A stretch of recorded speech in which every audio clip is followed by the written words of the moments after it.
Shalom, shalom, bien-aimés. Aujourd'hui, nous allons continuer avec nos enseignements sur le combat spirituel. Et aujourd'hui, le sujet que nous allons aborder, c'est celui du jeûne. Pourquoi vous devez jeûner quand vous faites le combat spirituel? Pourquoi vous devez régulièrement jeûner quand vous faites le combat spirituel? Eh bien, bien-aimés, nous demandons comme d'habitude au Saint-Esprit de prendre le contrôle de notre enseignement d'aujourd'hui sur le jeûne. Eh bien, que le Saint-Esprit prenne le contrôle de cet enseignement-là et que le Saint-Esprit mette les paroles dans ma bouche, que ce ne soit pas moi qui sois en train de parler, mais que ce soit le Saint-Esprit qui est en train d'utiliser ma bouche pour pouvoir parler, pour que le peuple de Dieu puisse être édifié et pour que le peuple de Dieu puisse bénéficier de cet enseignement-là du jeûne. Eh bien, bien aimé, jeûner et prier vont de pair. Quand vous êtes un intercesseur qui fait le combat spirituel et que vous intercédez pour votre pays, pour votre famille, pour votre nation, pour les continents, pour votre ministère, pour votre église, eh ben, vous devez avoir une vie de prière et une vie de jeûne. Et on appelle ça en fait une vie de jeûne et prière parce que ça ne se sépare pas. Et les prémices de la semaine, si vous le voulez, vous pouvez le donner au Seigneur. Ça veut dire le lundi, mardi, mercredi sont 3 jours de la semaine standard. Du 1er janvier jusqu'au 31 décembre, que ça doit faire partie de votre jeûne. Et c'est pas compliqué, bien aimé. C'est tellement facile. Mais les gens démystifient le jeûne. Vous voyez? Le jeûne est le fait de délibérément s'abstenir du manger et du boire. Alors, on va juste parler rapidement du problème du boire. Le corps de l'être humain peut supporter de ne pas avoir de l'eau 72 heures, ça veut dire 3 jours, bien aimé.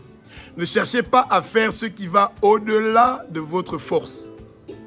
Et donc, quand vous faites 3 jours de jeûne et prière, eh ben, vous buvez de l'eau de minuit à 16 heures. Votre jeûne est terminé. Ceux qui le veulent peuvent aller jusqu'à 18 heures. Mais l'essentiel est que entre minuit et 16 heures, entre minuit et 18 heures, entre minuit et 18 heures ou entre minuit et 16 heures, vous vous êtes abstenu de la boisson, donc de l'eau et de la nourriture, mais de préférence de la nourriture. Et le liquide, des choses comme de l'eau, c'est très important de pouvoir boire de l'eau parce que vous devez garder la force de continuer à prier. Le jeûne, c'est pas seulement s'abstenir de boire et de manger, mais c'est aussi d'être dans un état de prière. Ces 3 jours-là, lundi, mardi, mercredi, sont des jours où vous vous mettez d'une façon intensive à lire la Bible pour recevoir des messages du Seigneur et à prier pendant beaucoup de moments. Et c'est ces 3 jours-là, le lundi, mardi, mercredi, que vous devez chercher à dormir tôt, de façon que vous vous êtes réveillé à 23 heures pour pouvoir faire la prière de minuit qui va vous aider et que vous puissiez avoir la force de vous réveiller aussi à la 4e heure pour pouvoir recevoir des rémas du Seigneur, des messages, des mots du Seigneur. Bien-aimés, Jésus a eu le baptême dans l'eau.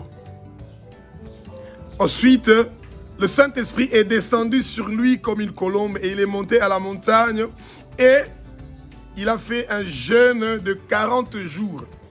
On dit qu'il a fait 40 jours sans manger. La Bible ne mentionne nulle part que c'était 40 jours sans manger et sans boire. Ne vous aventurez pas à faire 40 jours de jeûne sans boire. Il y a une forte probabilité qu'après 72 heures, vous allez succomber. Et à l'hôpital, je ne pense pas que c'est l'endroit où vous devez être. Et ne soyez pas orgueilleux de tenter d'aller au-dessus de vos limites, bien-aimés. Toute intention de vouloir faire quelque chose qui va au-delà de vos limites, ça devient de l'orgueil. Vous ne devez pas chercher à dire, eh ben, moi je veux tomber du ciel et les anges vont attraper, ne vont pas permettre que mes pieds puissent tomber. Non. Bien-aimés, vous pouvez avoir très mal. Et ce n'est pas ça l'idée. Alors, quand Jésus a eu le baptême du Saint-Esprit, eh bien, il était rempli du Saint-Esprit. Quand Jésus a terminé de jeûner les 40 jours, eh bien, il a reçu la puissance du Saint-Esprit. Et c'est là qu'il a commencé son ministère. L'eau a été changée en vin. Les morts sont ressuscités. Les aveugles ont vu. Les boiteux ont marché. Les stériles sont devenus fécondes. Une femme qui coulait de sang depuis 12 ans a guéri. Le boiteux de Bethsaïda, qui attendait pendant beaucoup d'années pour qu'un ange vienne secouer l'eau. Il a été le seul que le Seigneur a guéri. Et aujourd'hui, tu es la personne que le Seigneur veut utiliser ta bouche. Le Seigneur veut utiliser ta voix pour guérir des milliers de gens. Et quand tu reçois la puissance, l'onction du Saint-Esprit de la guérison, tu vas faire du mal au royaume de Satan. Tu vas emmener le chaos dans le royaume de Satan. Et plus tu jeûnes, plus tu ressens la puissance du Saint-Esprit. Parce que tu fais ce que le Maître a fait. Le Maître a accepté le baptême de l'eau. Le Maître a reçu le Saint-Esprit. Le Maître était rempli du Saint-Esprit. Jésus a jeûné. Jésus a prié. Jésus a jeûné. Et Jésus il est la puissance de toutes choses. Bien-aimés, quand vous jeûnez, n'ayez pas une attitude de tristesse. N'ayez pas une attitude comme si quelqu'un est en train de passer des moments qui sont difficiles. Ça fait partie de votre vie, de tous les jours. Vous voyez? Il n'y a nulle part où c'est écrit pour ceux qui sont mariés que quand vous êtes en train de jeûner, vous devez vous abstenir de votre femme. Non. Quand vous jeûnez, bien-aimés, vous jeûnez en commun accord avec votre femme. Vous dites à votre femme, écoutez, si vous avez décidé, la parole ne dit pas que vous devez vous abstenir du sexe, non. Mais si vous avez décidé de jeûner pendant 3 jours, vous pouvez dire à votre femme, eh bien, lundi, mardi et mercredi, c'est fort probable qu'on ne va pas avoir des rapports sexuels parce que je monte à la montagne. Je vais être sur la colline et je veux passer du temps avec le Seigneur dans la prière. Et si vous avez une femme qui est née de nouveau et qui connaît le Seigneur, elle va vous comprendre. Que vous avez besoin d'avoir ce temps-là pour passer ce temps avec le Seigneur. Et une fois que vous avez terminé à 16h ou à 17h le lundi et le mardi, donc ces 2 jours-là, vous pouvez manger du pain avec un omelette ou du pain avec du beurre et avec du thé. Et commencez toujours avec quelque chose de chaud qui va aider vos intestins à pouvoir donc être libérés et ça va vous aider. Et buvez beaucoup le soir pour que votre voix ne puisse pas s'abîmer parce que vous allez beaucoup prier. Pendant les journées que vous êtes en train de jeûner, bien-aimés, vous avez une grande puissance, une onction de guérison, une onction de délivrance que vous pouvez utiliser pour aider beaucoup de gens.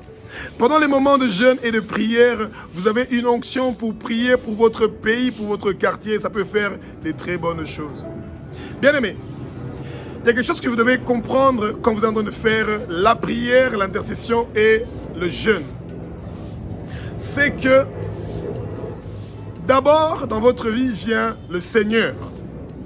Abba, notre Père qui est aux cieux, notre Dieu, notre Roi. Et comme il est un avec Jésus-Christ et le Saint-Esprit, eh bien, eux tous viennent en premier avant vous. Ensuite, ça vient toi, la personne qui fait le jeûne et la prière et qui intercède. Ensuite vient ta femme. Il faut t'occuper de ta femme. Tu ne peux pas entrer dans la prière, te dire je veux jeûner, je veux prier au moment où tu as un conflit avec ta femme ou que vous avez des malentendus, que vous avez des mésentendus. Sois humble, humilie-toi, va voir ta femme, tu dis chérie, s'il y a quelque chose que j'ai fait de mal ou que je t'ai offensé, je me repens, je te demande le pardon et je te fais un grand câlin et je t'aime mon amour. Bénis-moi pour que ces jours de prière, de jeûne prière, que ce soit des journées merveilleuses avec le Seigneur. Je veux ta bénédiction, ma femme. Donne-moi ta bénédiction pour que je sois béni pendant ces jours-là et pour que notre famille soit bénie. Ensuite vient vos enfants. Si vous avez des enfants qui commencent déjà à devenir des adolescents, Vous les appelez, vous dites, papa va monter à la montagne. Si j'ai commis un mal, ou je vous ai offensé, je vous ai fait du mal, pardonnez-moi. Parce que je veux faire un bon travail à la montagne. Et vous allez voir que le Seigneur va vous aider. Bien-aimés, votre église, s'il y a des gens à qui vous avez offensé, vous avez fait du mal, avant que vous entrez dans la montagne, préparez-vous. Dites au Seigneur, Seigneur, s'il y a quelqu'un à qui j'ai offensé, j'ai fait du mal à mon église, ou que j'ai critiqué, eh bien je demande le pardon et je demande la repentance. Et que l'esprit de critique et l'esprit de faire du mal aux autres puissent me quitter au nom de Jésus. Et bien-aimés, le moment de jeûne et de prière est le moment de s'intéresser au business de Abba. Le business de notre Père qui est aux cieux, c'est celui que les brebis perdues quittent le monde des ténèbres pour venir vers le royaume de son Fils Jésus-Christ. C'est le business de Abba, notre Père qui est aux cieux, notre Dieu, notre Roi, et que son nom soit propagé et connu dans chaque recoin des 6 continents du monde entier. Le business de notre Père qui est aux cieux, notre Dieu, notre Roi, est que l'évangile de son Fils Jésus-Christ de Nazareth soit propagé dans chaque recoin des 6 continents du monde entier, bien-aimés. Et c'est pour ça que vous devez d'abord vous occuper de ça, bien-aimés. Et vous parlez de ça. Vous intercédez pour les choses qui sont intéressantes pour le Père. Et toujours associer le Saint-Esprit, c'est lui qui va vous donner l'inspiration que vous avez besoin pour réussir à faire ce grand travail-là pour le royaume du Seigneur, pour l'avancement du royaume du Seigneur. Ensuite, vous commencez à intercéder pour vous. Quand vous avez des dettes financières, vous avez des problèmes, quand vous n'avez pas de travail, quand vous n'avez pas la bonne santé, eh ben c'est difficile de pouvoir vous occuper de votre femme et de vos enfants et de votre église, de vous occuper des autres tâches que vous avez. Quand votre femme est malade, a des soucis, a des dettes, a des problèmes ou a des problèmes avec sa famille, c'est difficile pour vous de pouvoir vous occuper des problèmes de votre église. La même chose avec vos enfants. Quand ils ne réussissent pas à l'école, qu'ils sont turbulents et qu'ils ont des soucis et que leur éducation a un souci, eh bien vous devez vous occuper d'abord de prier pour ces choses-là. Et ensuite vient votre église. Combien de gens, des hommes de Dieu, passent le temps, beaucoup de temps, en train de parler avec les chrétiens de leur église, mais ils ne passent pas le temps avec leurs femmes et avec leurs enfants pour parler de leurs problèmes et chercher à trouver des solutions à leurs problèmes. Commencez d'abord à trouver une solution chez vous, à la maison, avec les gens que le Seigneur vous a donné la responsabilité sur eux, en premier lieu. C'est très important. Et ensuite vient votre église et les gens qui sont dans votre église. Bien-aimés, prenez une vie de jeûne et prière. Si vous ne réussissez pas 3 jours la semaine, ce n'est pas grave. Le Seigneur ne vous oblige pas de faire quelque chose que vous ne pouvez pas. Commencez d'abord avec une journée par semaine. Et ensuite, ajoutez une 2e journée par semaine. Et ensuite, ajoutez une 3e journée par semaine. Et certains cas vous demandera peut-être de faire des jeûnes et prières de 7 jours. Certains cas pourra vous demander de faire des jeûnes et prières de 21 jours. Mais demandez toujours une orientation du Saint-Esprit. Que Abba, notre Père qui est aux cieux, vous donne un réma, une parole qui vous dit: faites une prière de 9 jours, aux jeûnes prières de 3 jours. Arrêtez avec les histoires de jeûne et prière de Esther. 21 jours de jeûne de Daniel. Bien-aimés, vous ne devez pas inventer des choses. Vous devez faire ce que le Saint-Esprit vous inspire.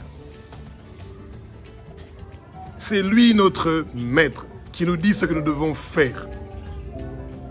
Alléluia. Merci, ô Abba, pour cette belle parole. Et nous savons que ton peuple a entendu ta parole, ô Abba, et que ta parole a touché nos cœurs, ô Éternel des armées. Nous nous remettons à toi, Saint-Esprit. Parle-nous, dis-nous ce que nous devons faire pour que nos jeûnes et prières puissent réussir. Ainsi nous avons prié au nom puissant de Jésus-Christ de Nazareth. Amen.